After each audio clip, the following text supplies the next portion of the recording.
বাংলাদেশকে সব প্রাণী ও প্রাণের নিরাপদ আবাসস্থল হিসেবে গড়ে তোলার আহ্বান জানিয়েছেন প্রধানমন্ত্রী তারেক রহমান। পাহাড় কাটা, বন উজাড়, বন্যপ্রাণী হত্যা, নদী ভরাট সহ পরিবেশের ভারসাম্য নষ্ট করে এমন কাজ থেকে সবাইকে বিরত থাকার নির্দেশ দিয়েছেন তিনি। সকালে রাজধানীতে জাতীয় বৃক্ষরোপণ অভিযান ও বৃক্ষমেলার উদ্বোধনী অনুষ্ঠানে প্রধানমন্ত্রী এসব কথা বলেন। বসবাস অযোগ্য শহরের তালিকায় বিশ্বে ঢাকার তৃতীয় অবস্থান নিয়ে উদ্বেগ জানিয়ে পরিবেশ রক্ষায় সবাইকে এক হয়ে কাজ করার আহ্বান জানান সরকার প্রধান।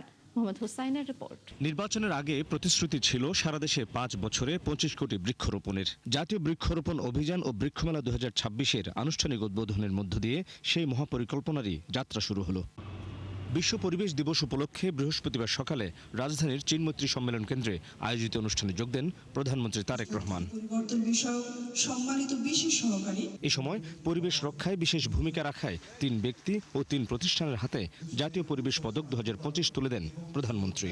৭২ ঘন্টা ময়েশ্চার লক সমৃদ্ধ লিলি বডি ওয়াশ, শিয়া বাটারের গুডনেস স্কিন রিপেয়ার করে রাখে সফট ও গ্লোয়িং। বক্তব্যে বিশ্বের বসবাস অযোগ্য নগরের তালিকায় ঢাকার অবস্থান নিয়ে উদ্বেগ জানিয়ে দেশবাসীর উদ্দেশ্যে প্রতিটি নবজাতক জন্মের পর একটি করে গাছ লাগানোর আহ্বান জানান সরকার প্রধান। বিশ্বে বসবাসের অযোগ্য শহরের তালিকায় তৃতীয় স্থানে বাংলাদেশের রাজধানী ঢাকা।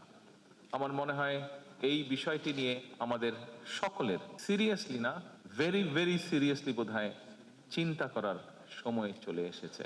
একটা পরিবারের নতুন সন্তান জন্মগ্রহণ করলে আমরা যদি সবাই মিলে তার জন্য তাকে স্মরণ করে একটি গাছ রোপণ করি, তাহলে একটা নবজাতকের পাশাপাশি একটা গাছ যেমন বেড়ে উঠবে, সেই ছোট্ট শিশুটি আস্তে আস্তে বেড়ে উঠবে এবং এভাবেই সবুজায়নের জন্য সামাজিক আন্দোলন সফলতা লাভ করবে। জানান সামাজিক আন্দোলন ও পরিবেশ রক্ষায় সারা দেশে ৫ বছরে ২৫ কোটি বৃক্ষরোপণ করবে তার সরকার। একটি নিরাপদ, বাসযোগ্য ও জলবায়ু সহনশীল বাংলাদেশ গড়ে তোলার অঙ্গীকার করেন তিনি। বর্তমান সরকার শিক্ষা প্রতিষ্ঠানে গ্রিন ভলেন্টিয়ারিজম চালু করার একটা পদক্ষেপ আমরা নিয়েছি।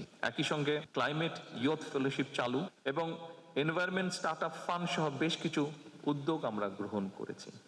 সরকারের না এই উদ্যোগগুলো যদি আমরা সফলভাবে বাস্তবায়ন করতে পারি, তাহলে অবশ্যই বর্তমান এবং ভবিষ্যৎ প্রজন্মের জন্য আমরা একটি নিরাপদ, স্বাস্থ্যকর এবং সবুজ বাংলাদেশ গঠন করতে ইনশাআল্লাহ সক্ষম হব। উপস্থিতবৃন্দ, এর মধ্যে প্রায় সকলেই জানেন এটি আমাদের বর্তমান সরকারের নির্বাচনী ম্যানিফেস্টোতে ছিল যে আমরা ৫ বছরে নতুন করে ২৫ কোটি গাছ রোপণের কর্মসূচি নিয়েছি। পাহাড় কাটা, বন উজাড়, বন্যপ্রাণী হত্যা, নদী ভরাট, শতবর্ষী গাছ কাটা সহ পরিবেশের ভারসাম্য নষ্ট করে এমন কাজ থেকে বিরত থাকার আহ্বান জানান তারেক রহমান। সরকার পরিবেশ রক্ষার সাথে বন উজাড়, পাহাড় কাটা, ম্যানগ্রোভ ধ্বংস এবং বন্যপ্রাণী নিধনের বিরুদ্ধেও আমরা চেষ্টা করছি যতটা ম্যাক্সিমাম পসিবল কঠোর অবস্থান নেওয়া যায়। যেখানে সেখানে বর্জ্য না ফেলার অনুরোধ জানিয়ে প্রধানমন্ত্রী জানান প্লাস্টিক বর্জ্য কমিয়ে বর্জ্য থেকে জ্বালানি উৎপাদনে কাজ করছে সরকার। দেশ হোক সকল প্রাণী এবং প্রাণের নিরাপদ আবাসস্থল। মোহাম্মদ হুসাইন, ৭১, ঢাকা।